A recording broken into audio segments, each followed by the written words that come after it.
Bismillah ar-Rahman ar-Rahim. In the name of Allah, the Compassionate, the Most Merciful. To all of our viewers out there, Assalamu alaikum wa rahmatullahi wa barakatuhu.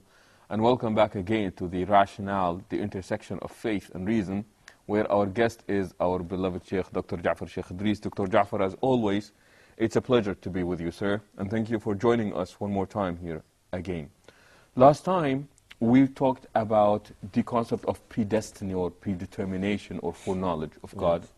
And we spoke about the will of both God and humans as well. I think it would be very natural for us at this point to discuss the freedom of man and what is the Islamic view with regard to this topic. Bismillah ar-Rahman ar-Rahim. Many people, of course, now the freedom has become a very popular topic, especially politically. But sometimes, especially in the West, people talk about freedom. They attribute to human beings freedom, or they want them to have freedom, which they cannot have at all because of the way they are constituted, because of their nature. The freedom about which they speak in the absolute sense applies only to God. God is the only free one. He is his freedom is absolute because he has full knowledge, or he's all-knowing, he is all-powerful, and therefore whatever he wills will be the case. This does not apply, of course, to human beings. So in that sense, we are limited. We are limited because of the limitations of our attributes. Our especially knowledge and power. So because God has full knowledge and all-powerful, He is the one who has absolute freedom. And you find this in the Quran. فَعَالٌ لِمَا يُرِيدُ. I think we mentioned this verse before. The doer of whatever he wants. Whatever he wants. The freedom of created things, whether they be human beings or angels or devils or whatever, is limited. Sheikh, I'm sorry, but before you go, when we speak of the freedom of God, even though it's absolute freedom, is it fair, or is it not fair to also say that it is accompanied with both compassion and justice on the part of God? Yes, of course. This is a good point. Sometimes people forget. Even when we say God does what He wants, that doesn't mean that His actions are haphazard. His actions must be seen in the context of His other attributes. Yes. Which is true. So He will not do something that is not compatible with His being merciful, with His being wise, with and the other attributes that can relate to such actions. So when the Quran says that وَاللَّهُ يَفْعَلُ مَا يَشَاءُ, or these other verses that you have mentioned, it is a declaration of the absolute freedom of God, but not necessarily, like you said, it's not, nothing happens haphazard. No, because you remember the hadith, إِنَّ اللَّهَ كَتَبَ عَلَى نَفْسِهِ الرَّحْمَةِ. Allah subhanahu wa ta'ala decided that He would be merciful. God does not do everything that He can do. He has the power to be unjust. Sure. No, but he's not unjust, and he is praised because of this. As one of our theologians said, if he was not able to do except that which is good, he would not have been praised for doing it. Sure. You praise someone for doing something which the opposite of which he could have done. Sure. Other alternatives. So he's not good because his inability to do do otherwise. evil. He is good by choice. Yes, he chooses to do good. All created things, as I said, necessarily, the freedom of created things is necessarily limited. because they are created by God, they are under control of their creator, so they cannot be absolutely free. Their knowledge is limited, their power is limited, and therefore they cannot do what they choose. They can have the freedom and the knowledge to do something, to will to do something, but not everything that they do will be the will be the case, because it is left to God whether to allow what they chose, what they willed to be the case or not. So their freedom is not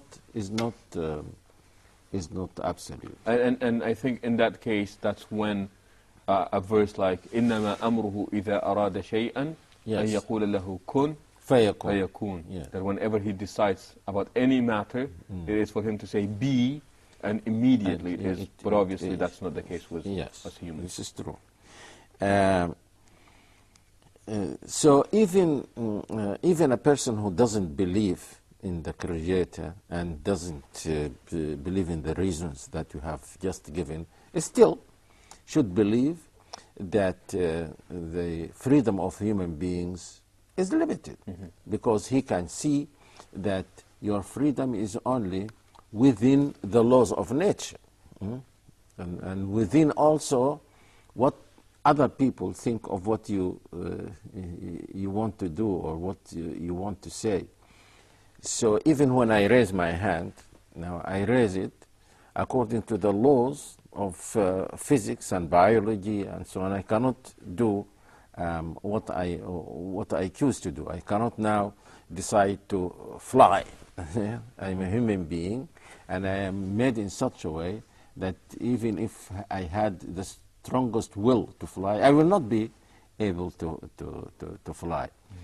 So our freedom is limited by the laws of nature that govern our actions.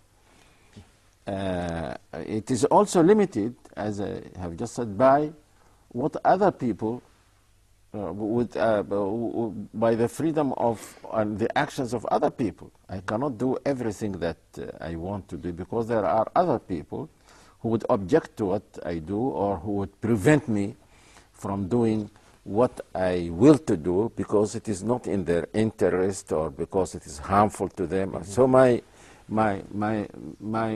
freedom is necessarily limited. Sometimes it is even limited just by the customs and traditions and so on of a society. No one forces a person to abide by these traditions and so on, but if he doesn't do, he will be isolated. Yes. So freedom of human beings is limited. So when we say that someone is free, we are saying that he is free within this context. Now, but he is free to do good or to do evil within this, to accept the truth or to reject it. As you read in the Quran, فَمَنْ شَاءَ فَلْيُؤْمِنْ وَمَنْ شَاءَ فَلْيَكْفُرْ. Let him who will accept the truth, and let him who will deny the truth. This is a very clear verse that belief is a matter of choice, and then a person has the power and the will either to accept the truth or to refuse. God does not enforce it upon any person. But a person will be responsible for the choice he makes, whether in front of his Creator or even in front of other people. One cannot say, I killed someone because I am free. So I have the freedom to kill him, so I killed him. Society might not be able to prevent a person from killing someone else, but they will punish him for doing that act, which is done with freedom. If it is not, if it is done accidentally, then the consequences will be different. And this is what we do in everyday life. If you press upon someone's foot, say, and he says, then you say, "I'm sorry, I did it," he will forgive you. Sure. But if he sees that you did this on purpose, there will be a difference. So even in our daily life as human beings, we make a distinction between what a person does willfully and what he does absent-mindedly or ignorantly or so. And we're only responsible for the actions that we willingly have pursued or have taken. Even in, I said that even in everyday life, this is to a great extent, this is how we treat would that be what the Prophet ﷺ meant when he said, إِنَّمَا الْأَعْمَالُ بِالنِّيَّةِ? Yes. Deeds are truly judged by the intention of the doer of these deeds. This is in front of the Creator, and this is how people treat each other. If someone does something, as I have just said, some philosophers say, apparently, two actions can be very much similar. If someone puts his hand in your pocket and picks your wallet, but he's your friend. If another person does the same thing, he will be described as a thief, but not the first person. This in spite of the fact that the actions are very similar, the same in fact, identical. The only difference is with the intention of the person. And that's why you would not punish your friend for doing, I hope. Well, it depends on how much they took from me. But you will not treat a thief or a person who is not known to you the same way as you treat your friend. Sometimes this freedom is lost involuntarily. Someone else, some external powers impose something on you that makes you lose this freedom. The worst example, the freedom to choose. Yes, of course, the worst example is slavery. If some people if they enslave other human beings for no reason, just like what happened to people in Africa by the Europeans and the Americans and so on. These are innocent people. They were taken and made slaves. When a person is made a slave, of course he loses much of his freedom. And we he will be asked to do what his master tells him to do, and to abstain for doing what the master tells him. And at that point, he has lost his this will of choice, and also his God-given right, the fact that he was created as a free person. Yes, please hold on to that thought. We would like to go back to it. We will take a short break, and we will be back. So please stay tuned with us. Assalamu alaikum wa rahmatullahi wa barakatuh, and thank you for joining us again here in the Rationale, the intersection of faith and reason, with our Sheikh here, Dr. Ja'far Sheikh Idris. Dr. Ja'far, you were talking earlier about how people lose this God-given freedom to them, and you mentioned the case of slavery, where people are stripped from that. Yes, I said sometimes they lose it because of external forces, like dictators and some other political leaders. They strip people of their, as you said, of their freedom. But sometimes they do it also voluntarily. People give up their freedom in that sense. Voluntarily. And I gave the example of people who are, we can give the example of people who are leaders, not only dictators, but even people who are leaders who are elected. Elected. And then people change their minds about their policies. But there is nothing they can do. They have to follow them and to obey their orders. Voluntary giving up of some of the freedom can be done for a good reason or a bad reason.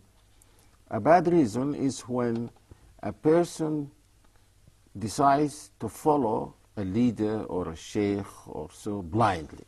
Whatever he is told, he will believe, and he will act according to what he is told.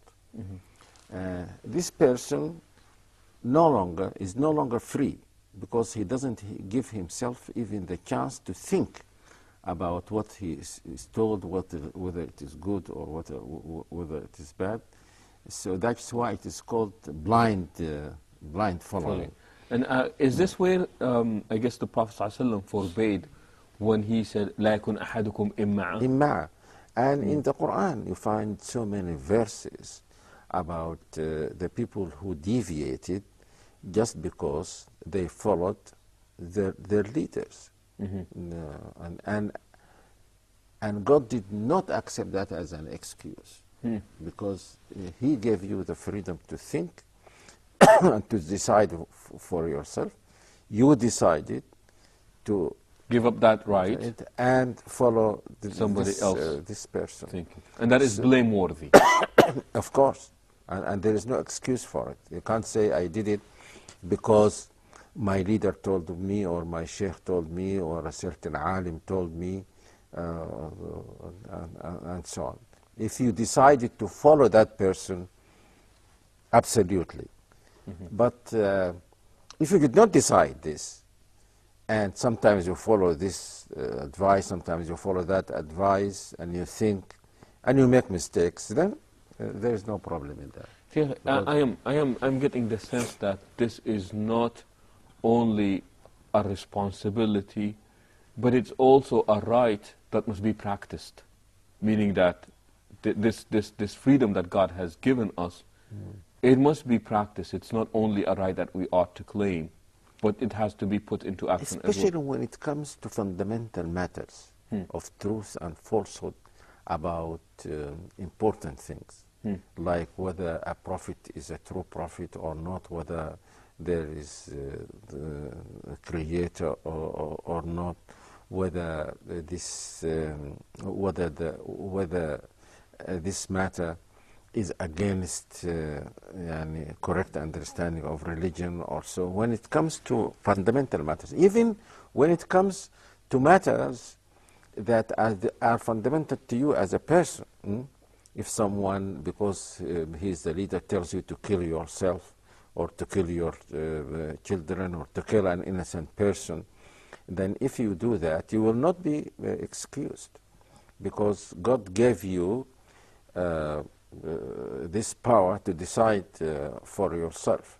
So if you voluntarily forgo that, then you will be responsible. Sheikh, if you don't mind, just going on more on this point, and that is, in many cases, people confuse their right to choose versus their freedom to think. Meaning that I go to the market and I see that there are many products, and because I have this freedom to choose which product I prefer, we think that is the ultimate freedom, or these are the ways to practice our freedom. But do you think that a person would choose without thinking at all when it comes to these worldly matters? Well, what surprises me about what you said is that, especially when it comes to fundamental issues, and it seems like we are so consumed practicing our freedom in being good consumers, picking which products we want. But when it comes to fundamental issues, it seems that there is this mental laziness of people wanting to...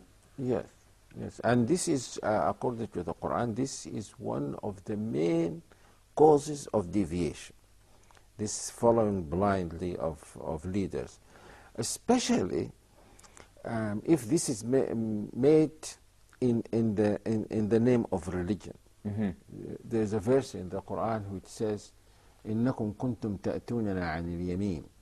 You used to come to us from Yamin. Yamin means right.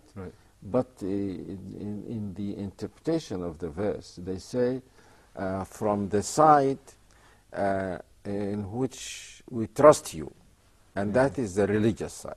And if someone wants really to deviate, to deceive people, then the best choice for him is to deceive them in the right of something that is good, and that is religion.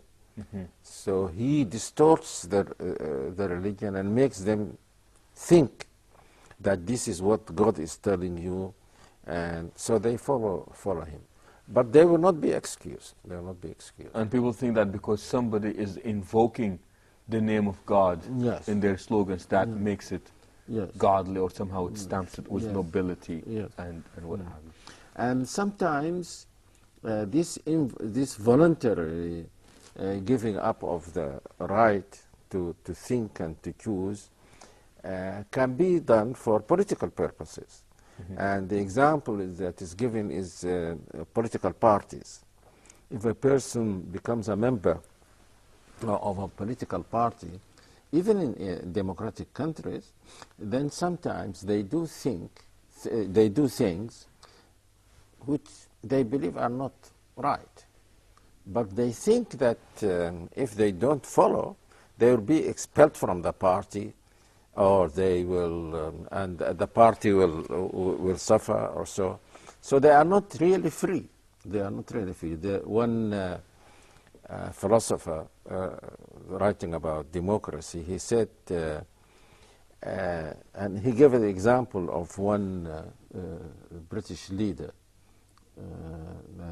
who didn't like that so many people of his party in parliament were criticizing and talking, and so he didn't like this. He said that, addressing them, he said, every dog has the right to bark only once. If you continue to bark, we will take off your license as a dog. And so this can happen, and that's why people used to call, especially in the communist parties, they used to call them fellow travelers. They just follow, but they will not be excused for this.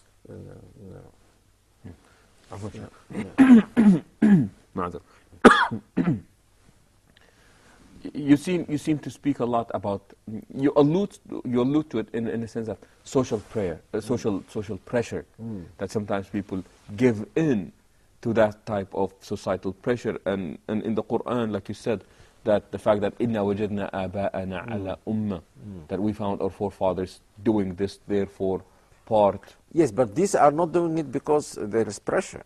No, because they are just following. They think that this is the best way to to know the truth is just to follow your forefathers, ancestors, or leaders, and so on. So this is what I call the bad motive for giving up your freedom. There is sometimes a good reason, and you don't give up your freedom, but you limit yourself, and that is why when you follow the dictates of a true religion, it says don't do this, don't do that, and here you are not given any choice. I mean, theoretically you are given the choice, but you decide to always do what you are told to do. But there is, as we said before, here there is a rational reason for doing this, because you have been convinced that this is what your Creator is telling you to do. So you don't now think about disobeying Him because this is your right to do whatever you think. So this is a good reason. Sometimes there's a good reason even for following what other human beings like you tell you. And that is when you see or you think that what they are telling you is good. For example, every one of us now has to follow the law of the at least traffic lights. If the light is red, you stop. Why do you stop?